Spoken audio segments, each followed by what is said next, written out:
Thank you very much for those kind words.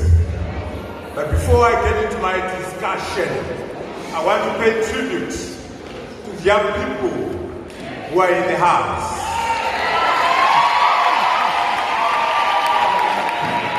Now, young people, don't believe these old people when they tell you you are tomorrow's leaders. Reject that. You are today's leader. Young people must lead today. Don't wait for tomorrow.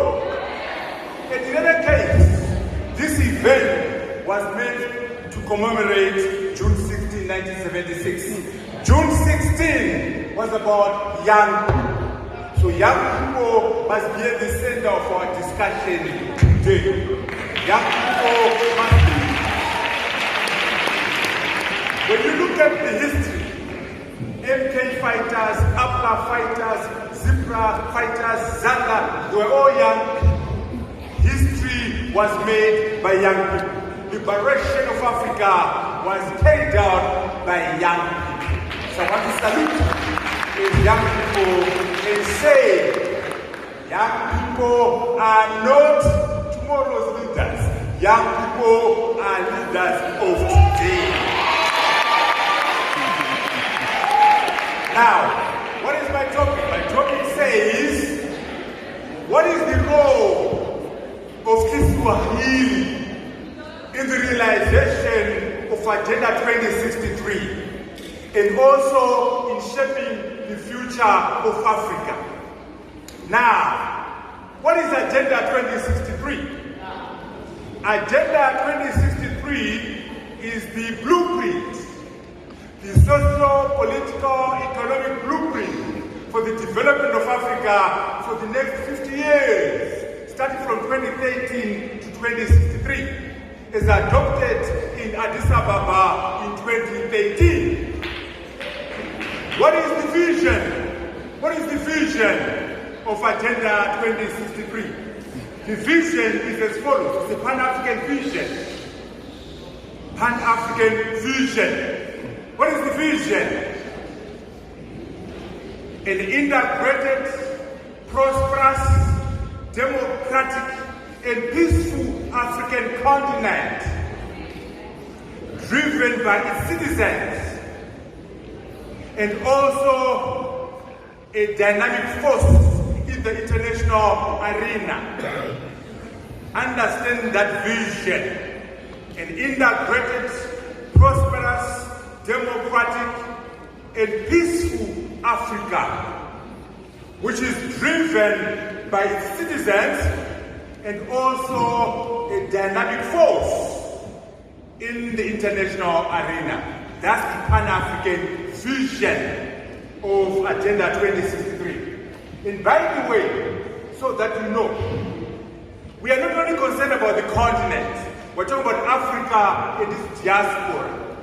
Africa and the Africans in America, Africa and the Africans in Europe, Africa and the Africans in Brazil, in Argentina. All people of African descent are the same people.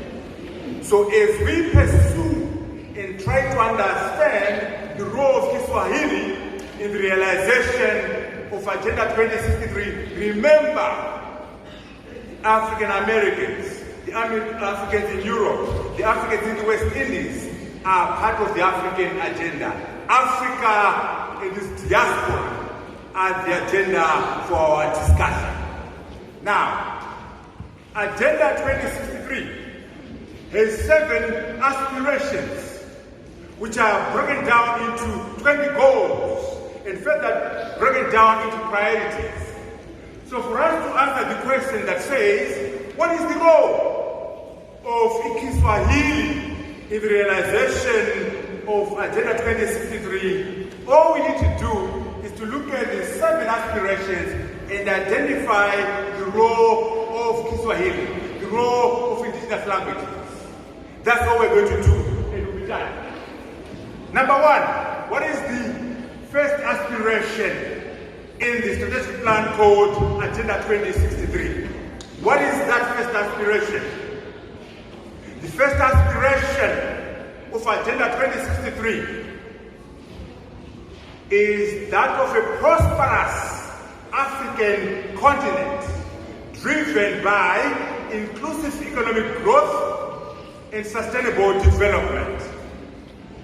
For young people, remember, that is the aspiration number one, a prosperous African continent driven by inclusive economic growth and sustainable development.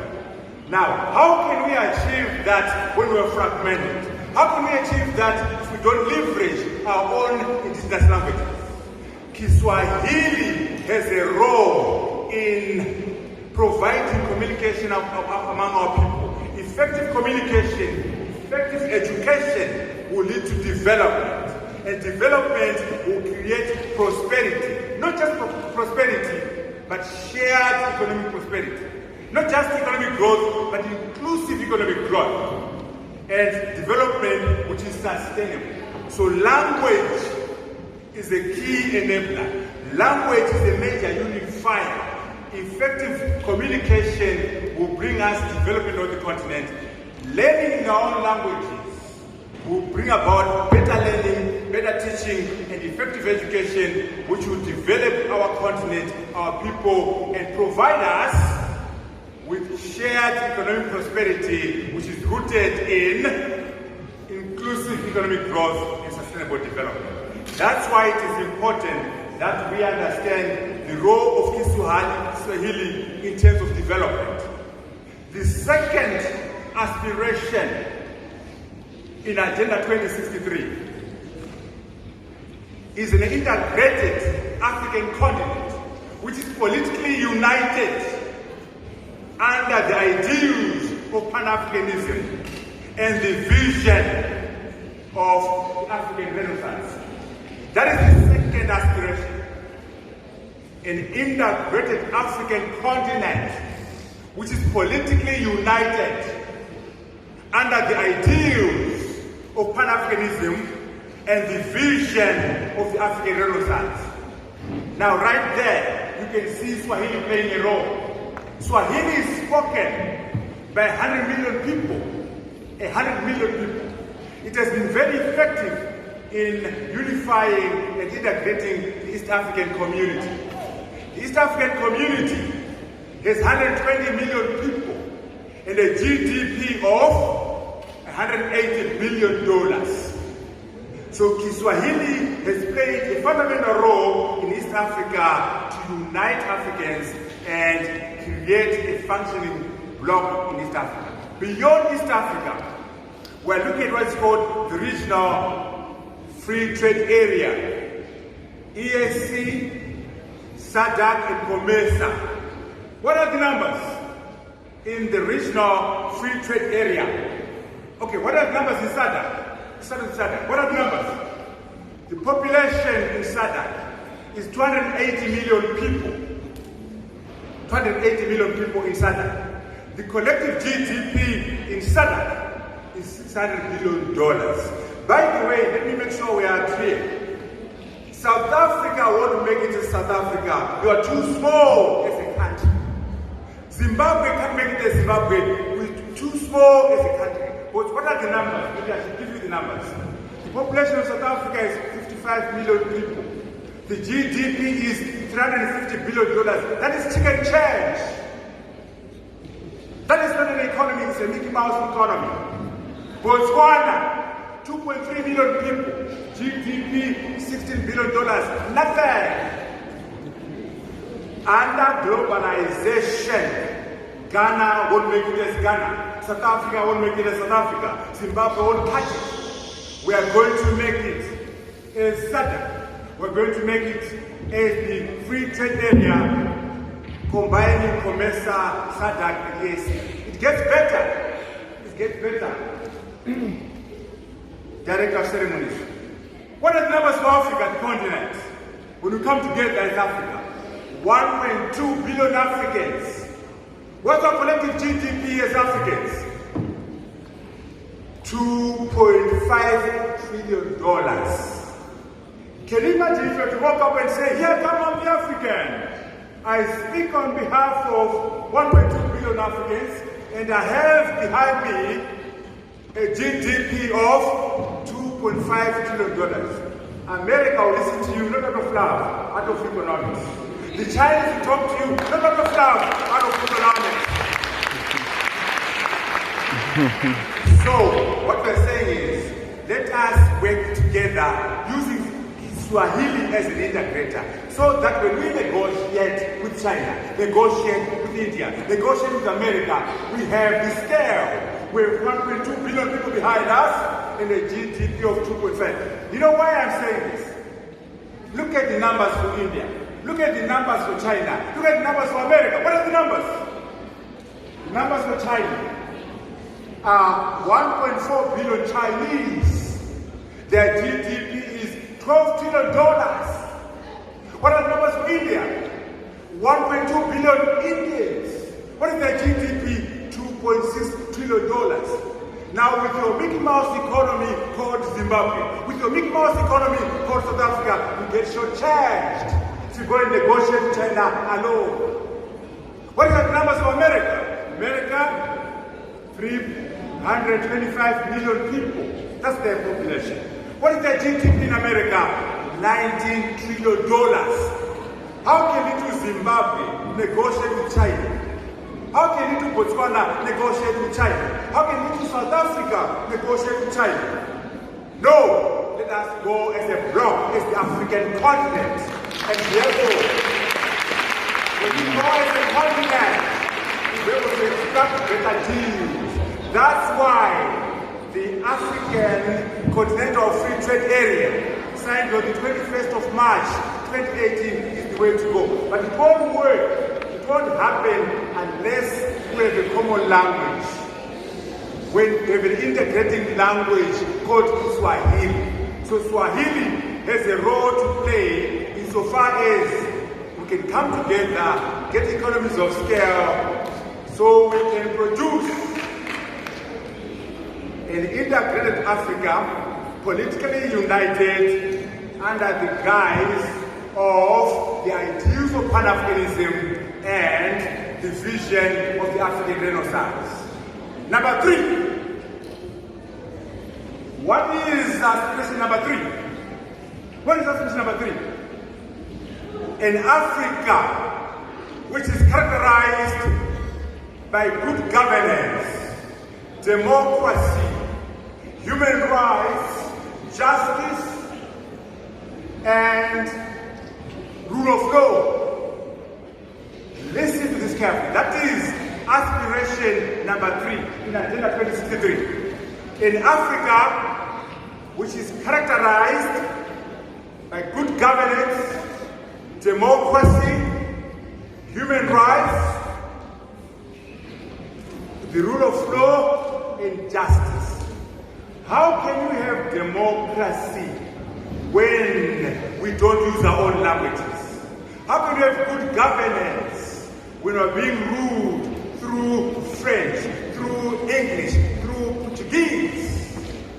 For us to have the deepening of democracy in our countries, the deepening of good governance in our countries, we must make sure that we use our own languages, in particular the common language for the continent, KiSwahili, so that democracy can take root, so that good governance and the rule of law can take root. By the way, you know, the reason why we're having problems in signing the Continental Free Trade Area was because there was a language problem.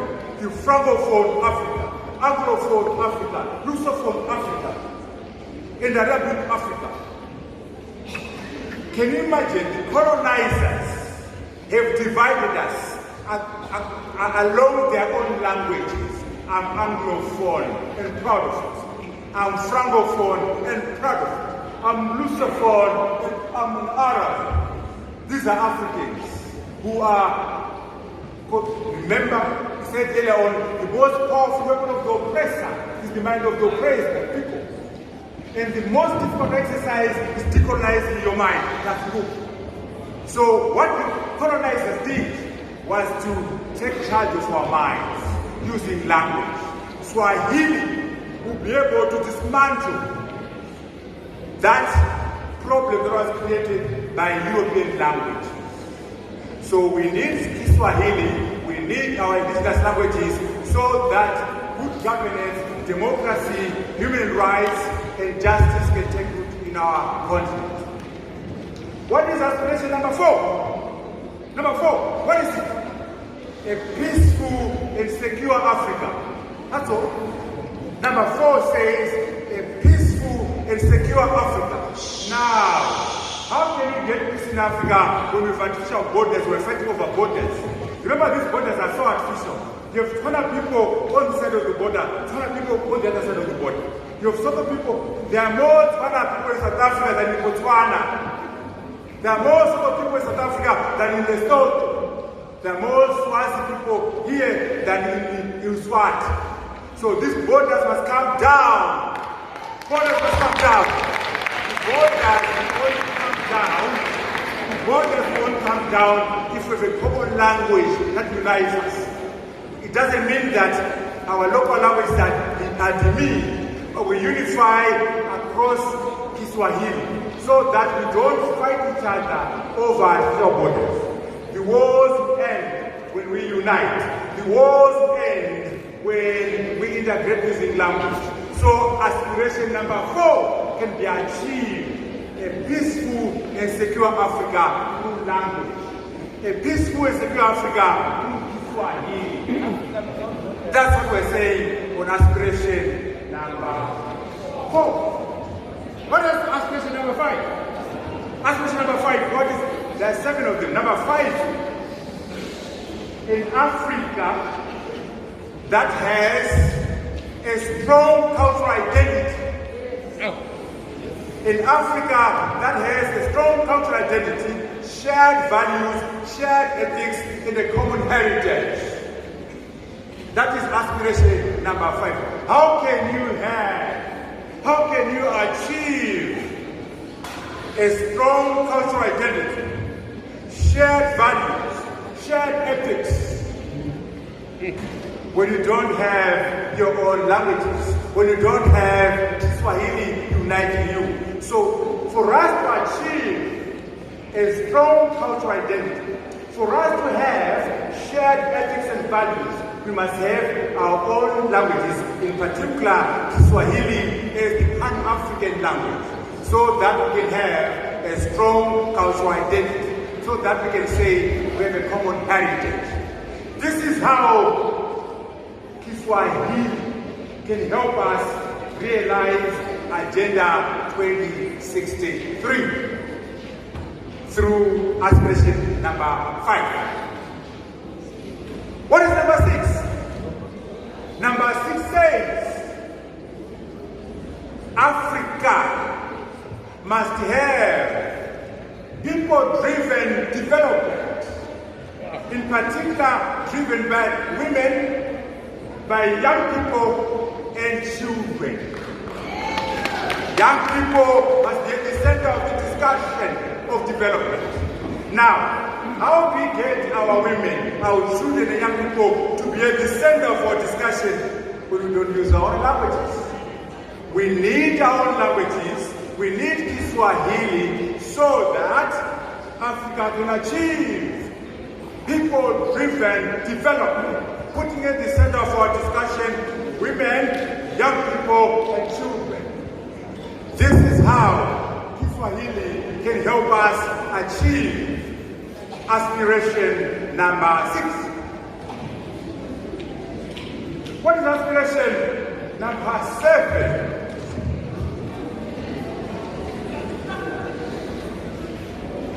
A strong and united Africa, which is an influential global player in the international arena. That is number 7. A strong, vibrant, and united Africa, which is an influential global player in the international arena. Now, who is going to respect you when you are Anglophone, when you are Lusophone, when you are trying to be white, when you are trying to be European? Who's going to respect you? You can only be respected as an African if you have your own identity. if you're somebody.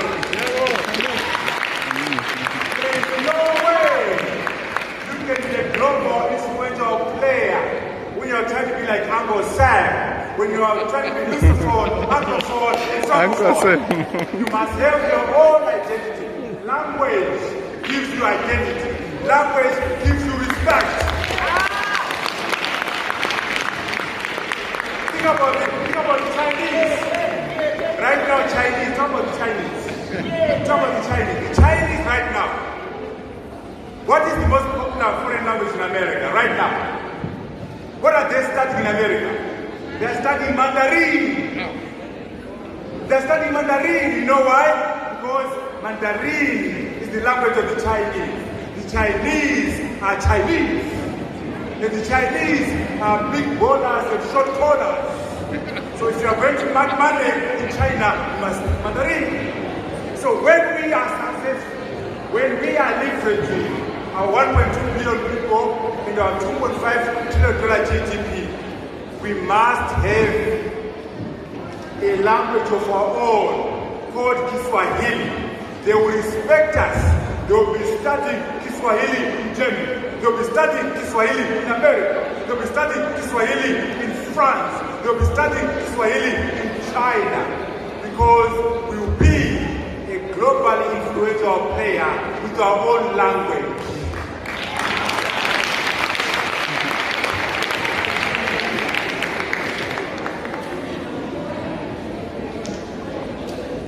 A strong language, our own culture will allow us to be prosperous, will allow us to be respected.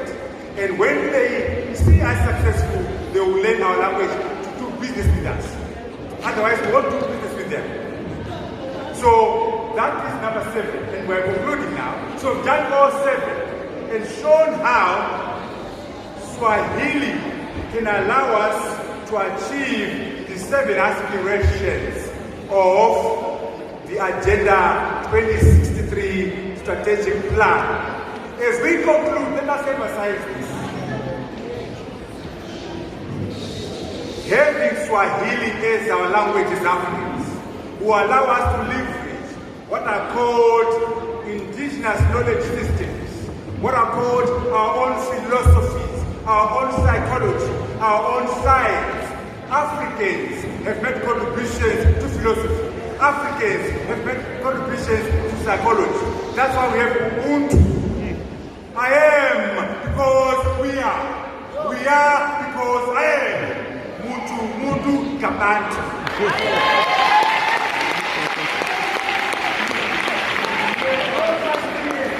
In America, there's no Ubuntu in Japan. There's no Ubuntu in Europe. It's our African contribution to philosophy. That is what we must always bear in mind. And as I conclude, there's no such thing as a free lunch. There's no such thing as a free lunch. Africans, wake up. There's no free lunch. There's no free lunch, Honorable Minister. If we're going to have an integrated Africa, if we're going to have the United States of Africa, we must give up on some things. We must give up on some elements of national sovereignty to embrace continental sovereignty. We must give up on our petty personal ambitions to embrace the African continent. Because there's no such thing as a free land. And I want to dramatize this so that you understand what I mean. When we are successful, when we are bowling as a country, as the United States of Africa, there will be no president in South Africa. There will be no president in Gabon. There will be no president in Zimbabwe. There will be one president for the continent. Are you ready? In Africa, Ramaphosa will be Minister of Sports in Africa. Kagaba will be Minister of Police in Africa. Yes. Minister of Agriculture in Africa. Are you ready? Yes. That is the problem there. Your leaders, your presidents in Malawi, in Zambia, in South Africa are not ready. They want to be president of South Africa. No, you are going to be Minister of Police. You are going to be one.